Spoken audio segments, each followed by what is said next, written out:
வணக்கம். இன்றைய முக்கிய செய்திகள். பிப்ரவரி 7ஆம் தேதி இந்தியாவில் தொடங்க உள்ள T20 உலகக்கோப்பை தொடரில் பங்கேற்கப் போவதில்லை என்று வங்கதேச கிரிக்கெட் வாரியம் அதிரடியாக அறிவித்துள்ளது. 22 கேரட் ஆபண தங்கத்தின் விலை சவரனுக்கு ஒரே நாளில் ரூ. 3600 அதிகரித்து ஒரு சவரன் ரூ. 1,17,200 ஒரு கிராம் ரூ. 14,650 விற்பனை செய்யப்பட்டு வருகிறது.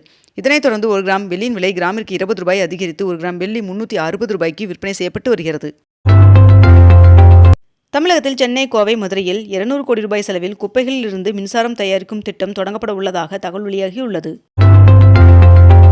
இண்டிகோ விமான நிறுவனத்தின் மூத்த துணைத் தலைவரை பணி நீக்கம் செய்ய டெல்லி உயர்நீதிமன்றம் உத்தரவிட்டுள்ளது. தமிழ்நாடு, கேரளா வழியாக இயக்கப்படும் 3 புதிய அம்ரித் பாரத் ரயில் சேவையை பிரதமர் நரேந்திர மோடி அவர்கள் இன்று தொடங்கி வைக்க உள்ளார்.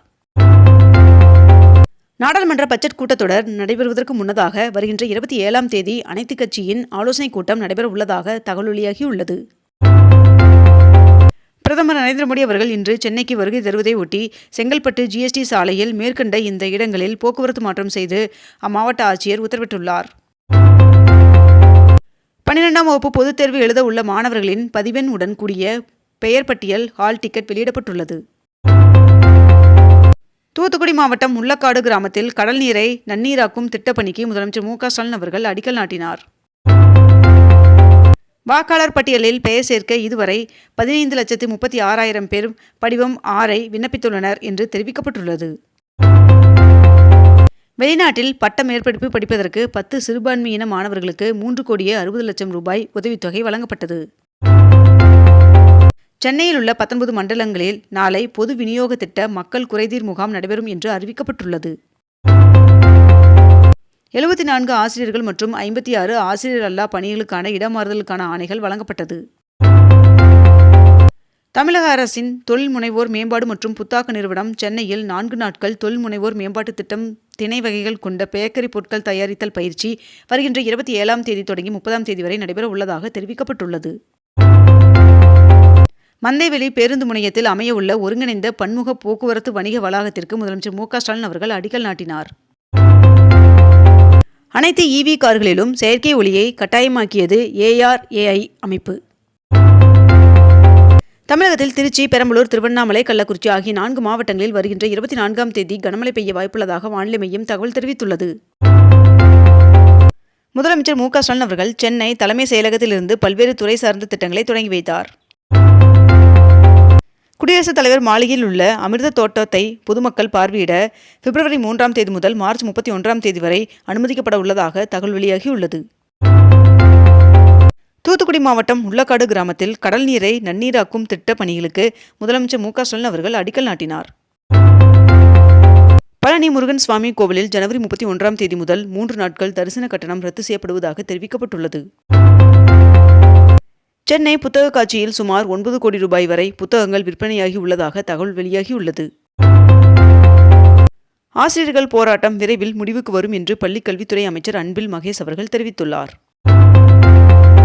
பிரதமர் நரேந்திர மோடி அவர்கள் இன்று சென்னை வருகை தருவதை ஒட்டி அதற்கான பயண திட்டம் வெளியிடப்பட்டுள்ளது.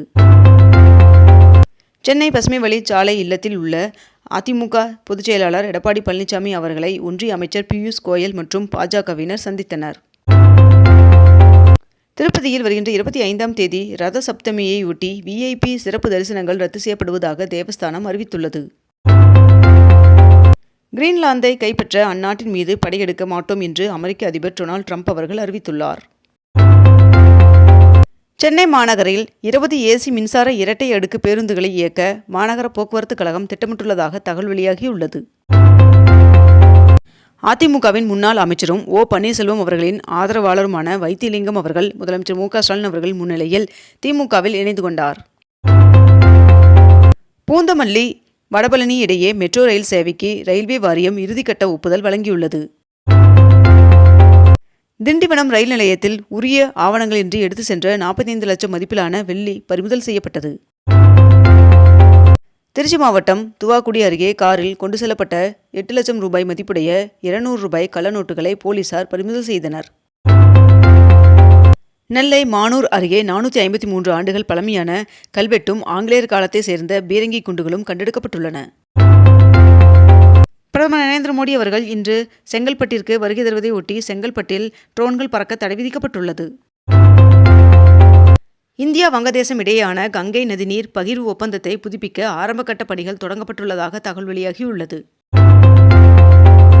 வடசென்னையில் 147 கோடி ரூபாயில் அமைக்கப்பட்ட முதல்வர் நகர்ப்புற குடியிருப்புகளை முதலமைச்சர் மு.க. ஸ்டாலின் அவர்கள் திறந்து வைத்தார். இன்று கடலோர தமிழகத்தில் ஒரு சில இடங்களிலும் புதுவை மற்றும் காரைக்கால் பகுதிகளிலும் லேசானது முதல் மிதமான மழை பெய்யக்கூடும் என்று வானிலை மையம் தகவல் தெரிவித்துள்ளது. இந்தியாவில் தயாரிக்கப்படும் முதல் C-295 ரக இராணுவ போக்குவரத்து விமானம் வருகின்ற செப்டம்பர் மாதத்திற்குள் பயன்பாட்டிற்கு வரும் என்று அறிவிக்கப்பட்டுள்ளது.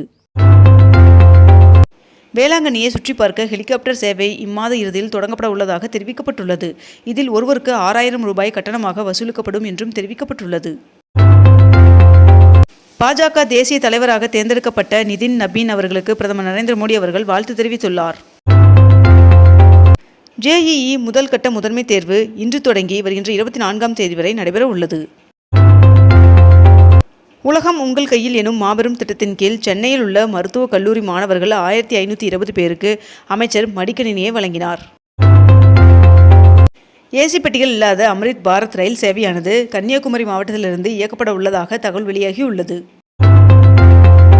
காரைக்குடி அருகே அந்தோணியார் ஆலய பொங்கல் விழாவில் ஒரு கரும்பு 81,000 ரூபாய்க்கும் மற்றொரு கரும்பு 15,000 ரூபாய்க்கும் ஏலம் போனது. 96% கல்வி அறிவு பெற்ற மாநிலமான தமிழ்நாடு விரைவில் 100% எட்டும் என்று அமைச்சர் அன்பில் மகேஷ் அவர்கள் நம்பிக்கை தெரிவித்துள்ளார். திருச்சியில் 10 லட்சம் பேர் பங்கேற்கும் பிரம்மாண்ட மாநாடானது மார்ச் 8ஆம் தேதி நடைபெறும் என்று திமுக மாவட்ட செயலாளர்கள் ஆலோசனைக் கூட்டத்தில் தீர்மானம் நிறைவேற்றப்பட்டது. திருச்செந்தூர் சுவாமி கோவிலில் ரீல்ஸ் எடுக்க அதிரடி தடை விதிக்கப்பட்டுள்ளது. மீறினால் செல்போன் கேமரா பறிமுதல் செய்யப்படும் என்றும் தெரிவிக்கப்பட்டுள்ளது. பிரிக்ஸ் நாடுகளின் அதிகாரப்பூர்வ டிஜிட்டல் நாணயங்களை ஒன்றிணைக்க ஒன்றிய அரசிற்கு ரிசர்வ் வங்கி பரிந்துரை வழங்கியுள்ளது. தமிழகத்தில் மாநகராட்சிகள், நகராட்சிகள் மற்றும் பேரூராட்சிகளில் மழையால் சேதமான சாலைகளை சீரமைக்க 1000 கோடி ரூபாயை தமிழ்நாடு அரசு ஒதுக்கீடு செய்துள்ளது. கொடைக்கானலில் 100 ஏக்கரில் ஒரு சுற்றுலா கிராமம் அமைக்கப்பட உள்ளது என்று அமைச்சர் TRB ராஜா அவர்கள் தெரிவித்துள்ளார். வருகின்ற பிப்ரவரி 2 மற்றும் 3 ஆகிய தேதிகளில் மாமல்லபுரத்தில் சுற்றுலா முதலீட்டாளர்கள் மாநாடு நடைபெற உள்ளதாக தெரிவிக்கப்பட்டுள்ளது. இந்தியா மற்றும் ஐக்கிய அரபு அமீரகம் இடையே பாதுகாப்பு உறவை பலப்படுத்தும் வகையில் புதிய உத்திசார் பாதுகாப்பு ஒப்பந்தம் கையெழுத்தானது.